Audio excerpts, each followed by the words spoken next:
Hello everyone, welcome to another doll customizing video with me Akin. Per usual, shout out to my coffee members. Roger, Sinbilops, Ruby Rouge, Warren G, Start Planting, Mel, Awkward Burb, Invisible Bear, Mel Again, Hanumatis, Star with the Emoji, Jasmine, Magazine, Steffi MC, and Heather McCormick. I really appreciate your support. Without it, I wouldn't be able to keep making these videos. Thank you so much. If you also want to support this channel, consider becoming a coffee member. You'll also get to see work in progress pictures before the video is out. Link is in the description down below. So after about 7 years of customizing dolls, I'm finally making a merman as part of this year's Mermay doll collaboration, hosted by the lovely I Could Do That DIY. Turn me into a merman. Turn me into a merman. Yup, today's the day. I will reveal the participants and their dolls at the end of this video, so watch until the end, okay? I think as a doll customizer, making a mermaid doll is a must. It took me this long, but here we are. So without further ado, let's get into it. For the base, I'm using this Ever After High Hunter Huntsman, well, half of him anyway, which is perfect for this project. Let's cut his hair as close to the scalp as possible. Put the head in hot water to soften the vinyl, remove the head and scrape off the remaining stubble. You know the drill.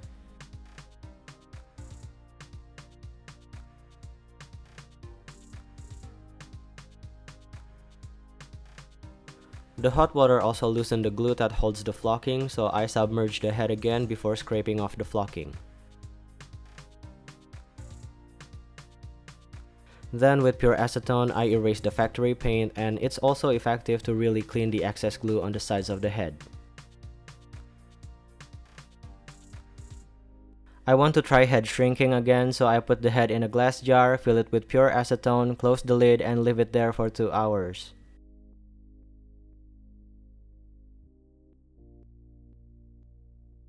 After 2 hours, I take the head out of the jar. But it got destroyed. Damn it. Luckily, I still have 2 extra hunter's heads, so let's try it again, shall we? This is new acetone, by the way. I discarded the previous solution.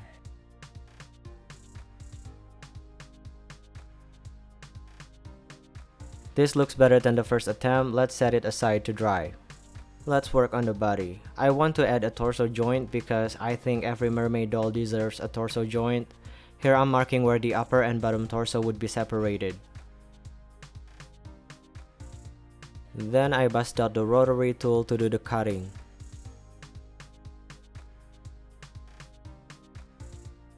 I clean up the edges with flush cutters. We need to make more room on the inside by getting rid of some of the parts. I use a sanding bit to do that.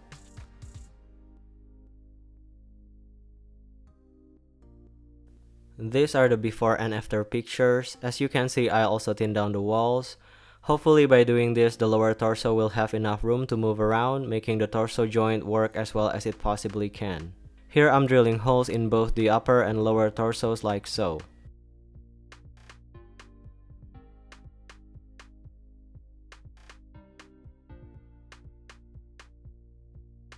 Then I'm inserting an acrylic rod into the hole, so there's a rod that goes across on the inside.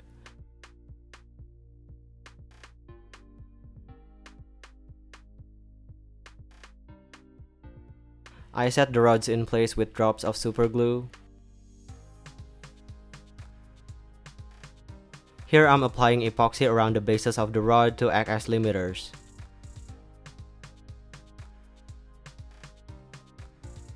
After the epoxy has cured, it should look something like this. I also did the same to the rod in the upper torso. Notice how the middle parts are clear. Now, I don't actually know if this will improve the torso articulation, but here's my theory. Without the limiters, elastic, which is what we're going to use to connect the upper and lower torsos together later, it slides all over the place. But with the limiters, the elastic stays in the same spot, well, more or less. In my mind, this should prevent the upper torso from wobbling around too much. Anyway, here I'm filling the cavity of the lower torso with some tin foil and put cling wrap on top of it. Wrap it as tight as you can.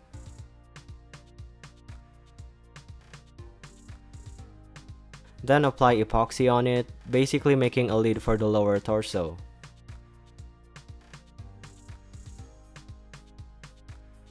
After that's cured, here I got an empty thread spool which I will cut to size and make it a channel for the elastic, but let's trace it on the lid first. Now we can ditch the cling wrap and tin foil. Let's cut out the hole following the mark we just made.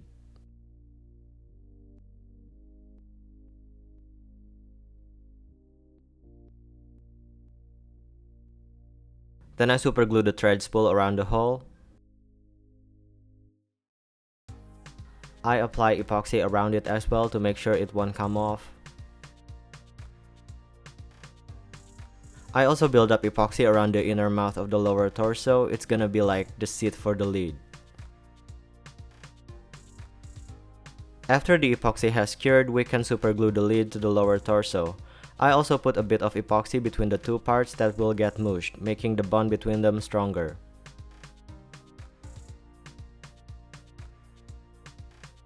You might ask, is this necessary? I honestly don't know.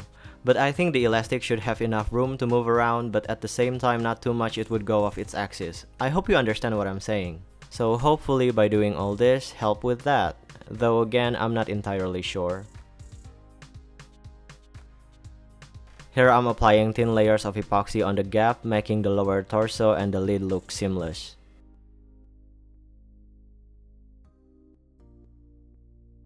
Once that's cured, I cover the lower torso in masking tape.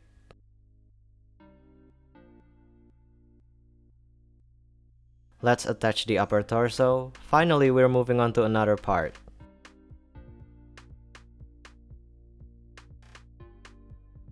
Here I'm extending the wall of the upper torso to make it look nicer.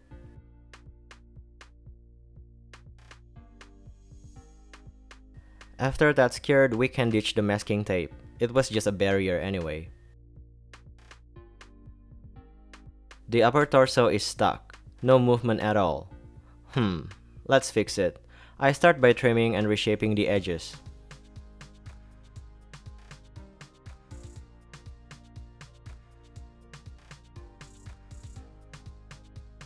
Then I sand down the inner walls.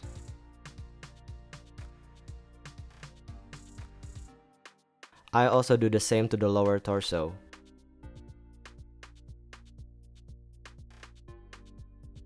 Let's see if it works.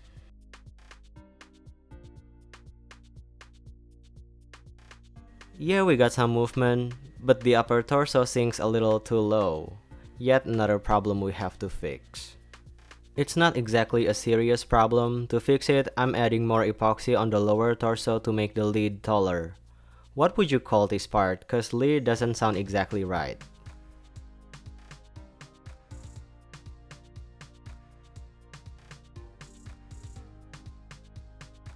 After that's cured, I grab a rasp and I sand it down to reshape it, making it rounder and more even.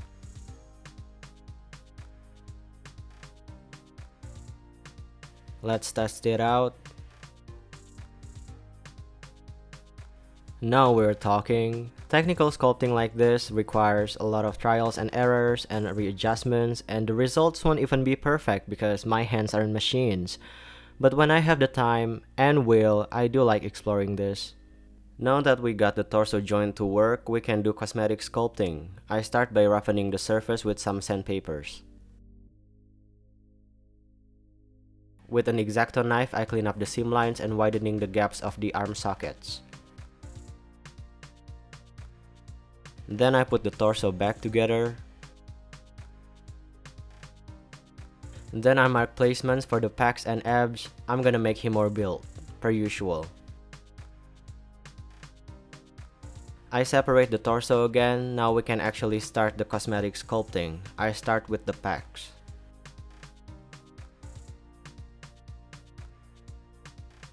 I extend the deltoids to make them bigger.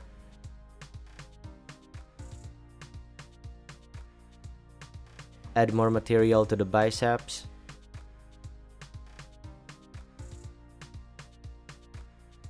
I do the same to the triceps.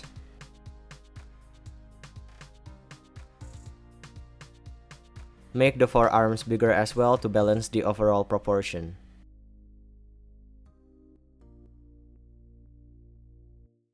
Let's do the abs.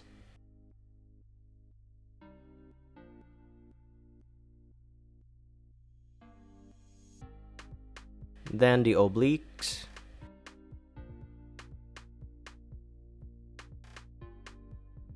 And the back.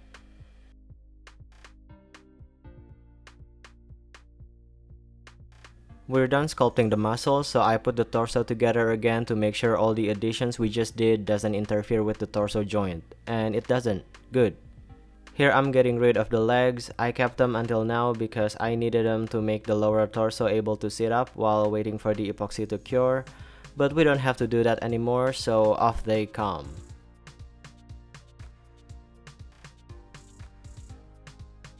Are we actually done with the cosmetic sculpting? No. I want this merman to be more of a personification of a fish rather than a half human, half fish. So I'm gonna add fin details all over the body. Let's start with the ones on the forearms.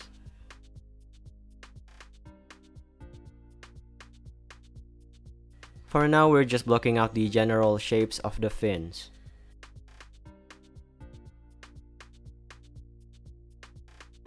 Let's add fins on the rib cage areas as well. Actually, you know what? Let's start addressing the tail. We'll go back to the fins later. For the tail, I'm not gonna make it myself because making the torso joint was already so much work and I want the tail to be articulated. If you know me, then you know articulation is over anything else here. So I'm just gonna use what's already available out there. I remember a few years back, Enchantarium made this mermaid bunny doll, a remix of Delightful's Bunny BJD. I think we can use the tail part, but I want the tail to have fishtail texture on it, so I asked Enchantarium for permission to edit their 3D files and I got it. Now I don't know jack shit about digital 3D modeling, so I had to hire someone to do the job. And oh my god, finding that someone was so hard. I spent an entire week contacting like 8 local 3D modelers and only one actually came through and I eventually got this. Thank you so much Handoko, you're a real one. I'll leave his Fiverr link in the description just in case any of you want to hire him. He's pretty great. Here I got all the tail parts printed. Thank you 3D Invention for printing this. I have a lot of people to thank to in this project. I printed them at 210% and with filament, not resin because what am I, a billionaire? Now how do we make the tail compatible with the rest of the body? Well, we have to do another technical sculpting. Also, this is the reason why I haven't done anything to the pelvis. First, I cover the pelvis with masking tape.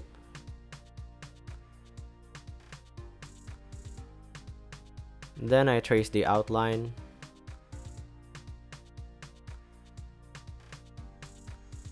Then I carefully cut out the masking tape, making a template.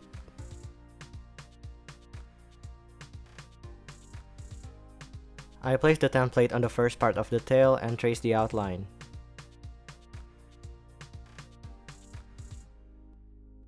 Then I'm gonna trim it following the mark, hoping it would fit the pelvis. Doing this is really difficult. The infill was like 30%, yet it's still so firm and dense. I have to use multiple tools.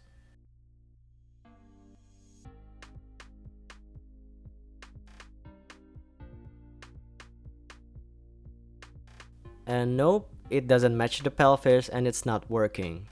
I just decided to trim the pelvis itself.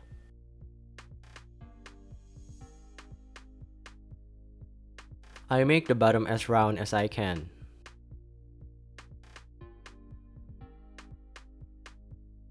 I trim it some more until it's basically a simple plate.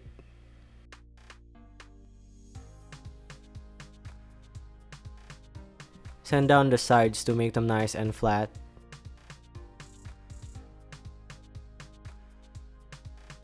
I printed a new piece of the first part of the tail and let's see if the pelvis plate fits into the slit.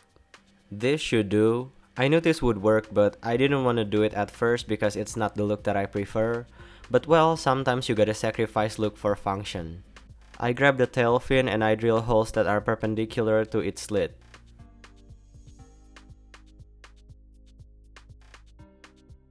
Then I insert a piece of strong stainless wire into the holes and set it in place with super glue.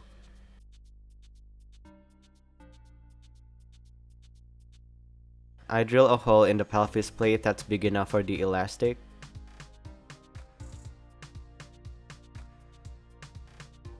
Let's string the doll just to see how it looks so far.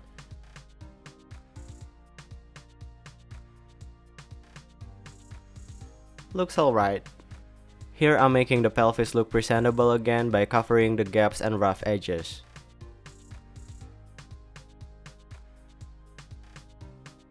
I also add more material to the hole in the first part of the tail, making it just a slit.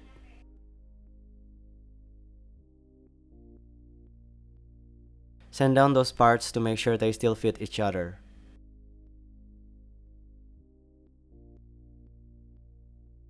They do. Great. I have to re-drill the hole in the pelvis plate. As you can see, there's an awkward gap between the waist and the tail. Let's try to cover that. First, I cover the tail with masking tapes.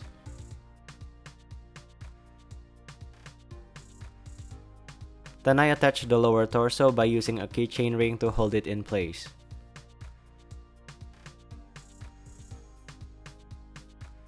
Here I'm extending the waist down in an attempt to cover the gap.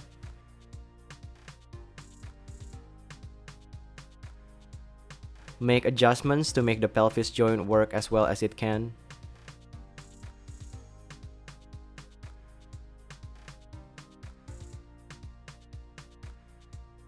I think this is good enough. Sculpt the lower abdomen muscle and we successfully made the tail attachable to the rest of the body.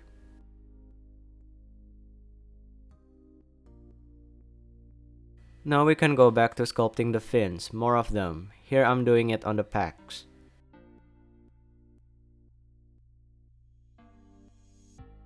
I also sculpt a pretty big one on the back.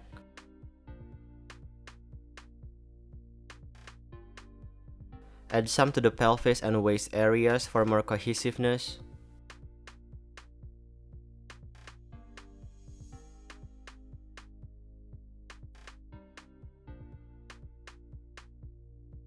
Here I'm carving out the basic shapes into the fin shapes that I want.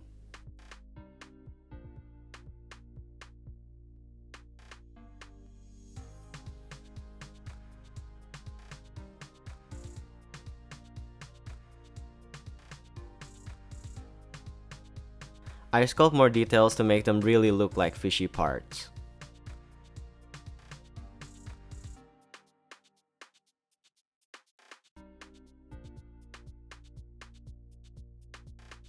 We're done sculpting those fins. I think they look pretty good, but I can't say I like sculpting those cause it took quite some time and I had to be meticulous. Anyway, time for sanding.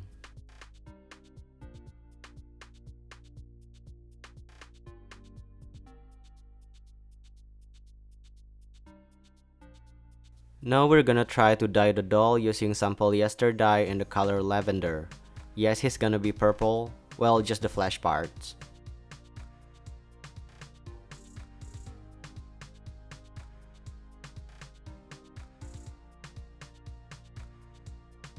That did not work. The joints barely got stained, which is the whole point of doll dyeing. I don't know if it's the joint of ever after high boy bodies just can't be dyed, or it's because of the epoxy drippings from doing all that body modification interfered with the dyeing process. I don't even know why I didn't dye the doll first, then do the body modification. Point is, this is a wasted effort. Usually it only takes a minute or two in the boiling solution to dye the joints, but I put these parts longer, like 5 minutes, hoping the joints would eventually get stained, but they didn't. And because of that, the bottom part of the upper torso got distorted. But luckily the lower torso still fits, so it's all good. I'm gonna apply 2 layers of this clear gesso because learning from Emil the corpse groom, the dye gets reactivated when I apply the matte sealant. Hopefully the gesso would prevent that from happening.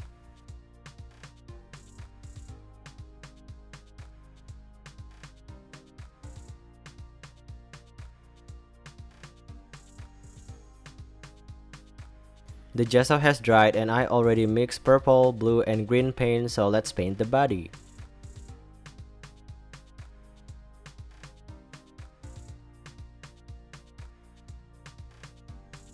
Make sure the previous layer of paint has completely dried before applying another. The blue doesn't look quite right, so I make it darker and it does look better.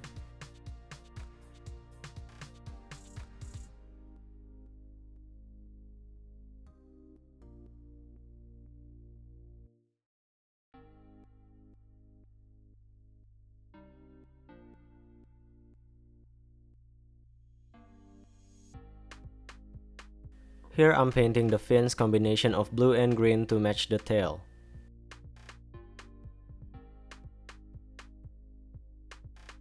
Four layers of paint did the job. That's fewer than usual, probably because of the gesso.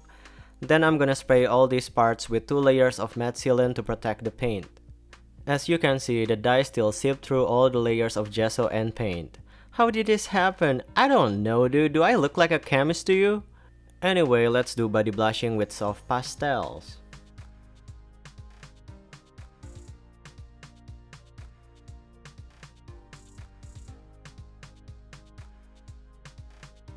For the tail, I'm gonna give it a dark blue wash.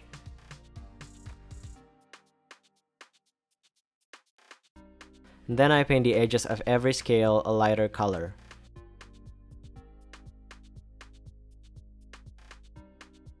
I think it really brings out the fish scale texture. Looks good. For the tail fin, I'm gonna paint the ends darker green so it's like a gradient.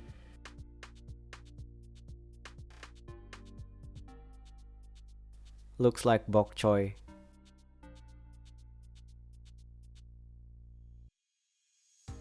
Now let's spray all the parts twice with the matte sealant again and we're finally done with the body. Whew, that took a while. 22 minutes in and we just got into the head. Anyway, it's fully dried and shrunken, so it's really firm now, and I'm gonna slice off the ears because I'm gonna sculpt something else. I planted some armature wires and trim off the neck peg.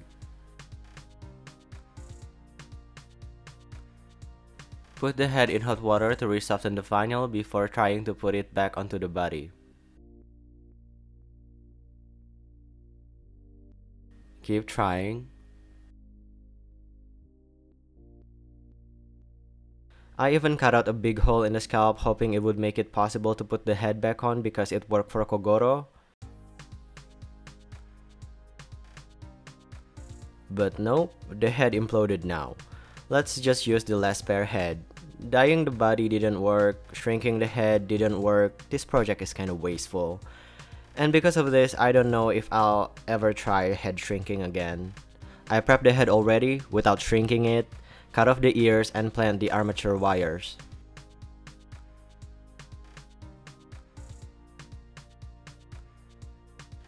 Attach the head. Finally, good thing I didn't trim the neck peg too small.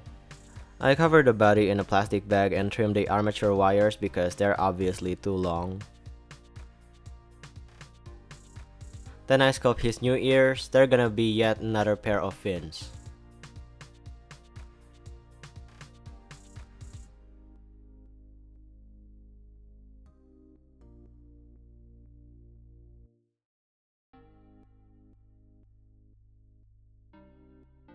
Here are the new ears. They're kinda too thick, but I don't care. Now let's paint the head.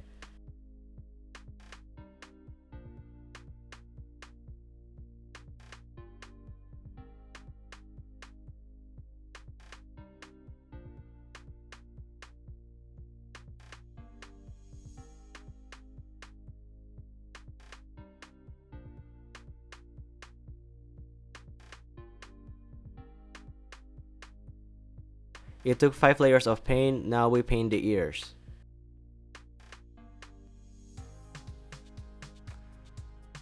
I let the paint dry completely overnight before giving the head 3 initial layers of Mr. Super Clear UV Cut Flat to seal the paint and prep the surface for the face up.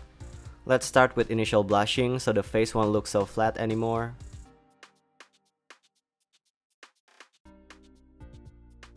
I gave the face another spray of MSC before coloring the lips. Map the eyebrows.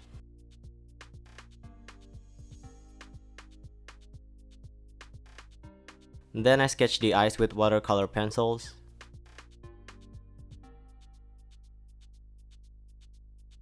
Fresh spray of MSC and I fill in the eye whites.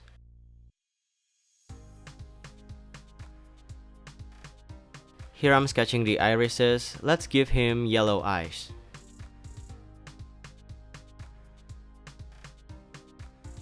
Let's darken the eye lines and draw on the eyelids.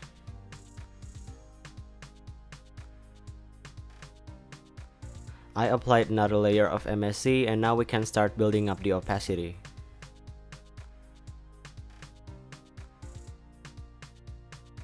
Here I'm drawing on the eyebrow hairs.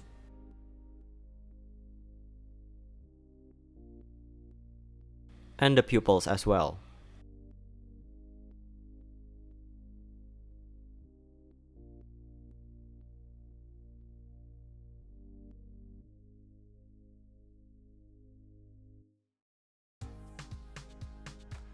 Should we give him facial hair? Sure, not a full beard though.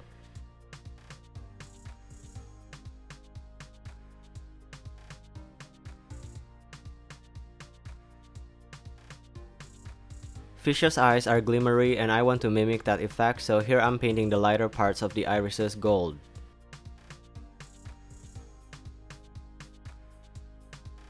Then I make the outlines dark brown to make the eyes pop.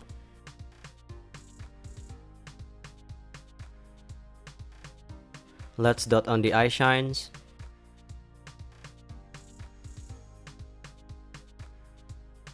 Then we can seal the face one last time with a generous amount of MSC. We finished the face up with 8 layers of MSC, which is a normal amount. I was kinda worried the MSC would get rid of the gold paint glimmer, but not really. It dulled it a bit, but the eyes are still glimmery. Anyway, let's remove the plastic bag. Okay, all good, let's move on to the hair. I wanna do the Kazuya Mishima's hairstyle, so I grab a weft, glue the base, and roll it.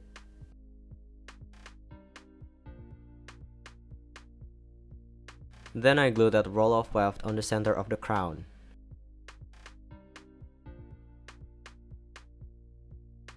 Glue more yarn wefts radiating out from that roll of weft until we reach the hairline.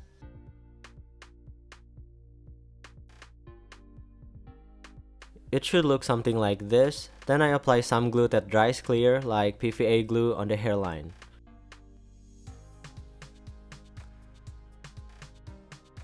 Place some loose yarn weft on it.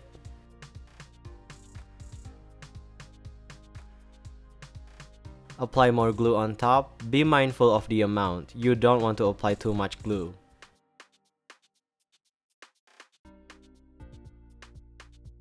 Let's do the same to the front part, not forgetting the widow's peak.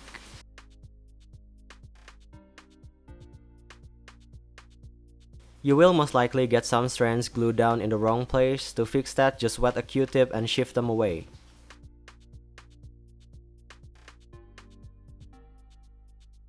Now we can trim the hair.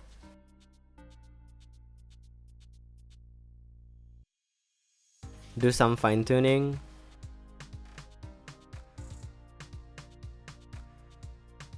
Tame the hair with a wet brush.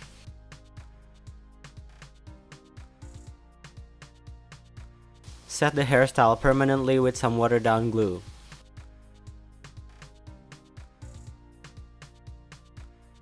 It looks like an onion, god damn it! I think I cut the hair too short. Well, we're in too deep now, so let's just accept it. The tail looks like bok choy and the hair looks like an onion. Am I going vegan? I still don't like the gap between the waist and the tail, so I gather these strips of tulle and glue it around the waist.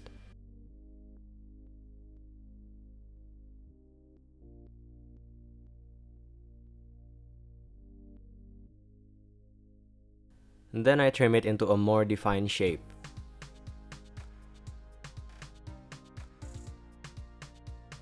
Now the gap isn't so obvious anymore. Here I'm gluing a piece of felt around the inner walls of the upper torso to minimize friction when the lower torso is attached to it.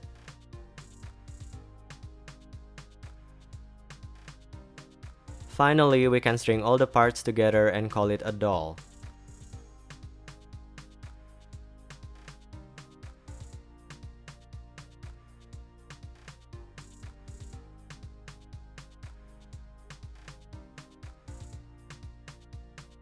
If you look at my doll and think, that fruit looks familiar, it's probably because I used the same color scheme as Delightful Stockbox doll.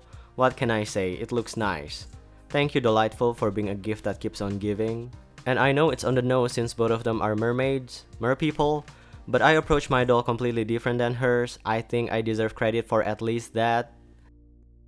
The participants of the 2024 Mermay doll collaboration are Ferryman, Electric Bunny, Stefu Doll, our host I Could Do That DIY, Lady Dynamite Creates, me, Dolly Pop, and Blurred Colors Art. If you happen to watch my video first, watch everyone else's too because I mean look at them. They're all gorgeous and absolutely deserve your attention. I name him Polo, after the Marco Polo swimming pool game because he's a water creature. So what do you think of him? Do you like him? Do you not like him? Let me know in the comments down below. He took so long to finish. I started working on him from March and finished on April 10th. That's like 40 days. That's also why I only had 2 weeks to work on Charlie. He was an afterthought. It took that long to finish this one because as I said before, I was dealing with some stuff, still am. It's not exactly a problem, it's just a thing that I really want to work out and it still hasn't. So to be honest, I wasn't 100% when I was working on him. I'm just glad he's actually done. But despite everything I did in this project, I think Polo still turned out rather simple looking. Granted, a lot of my time and energy went into the technical sculptings, not cosmetic ones. All in all, I'm still happy with the way he turned out, and now I get to cross off Mermaid from my list as a doll customizer. This is the end of this video. Thank you so much for watching. Hope you enjoyed it. Like, comment, share, and subscribe if you want to. See you in the next one. Bye!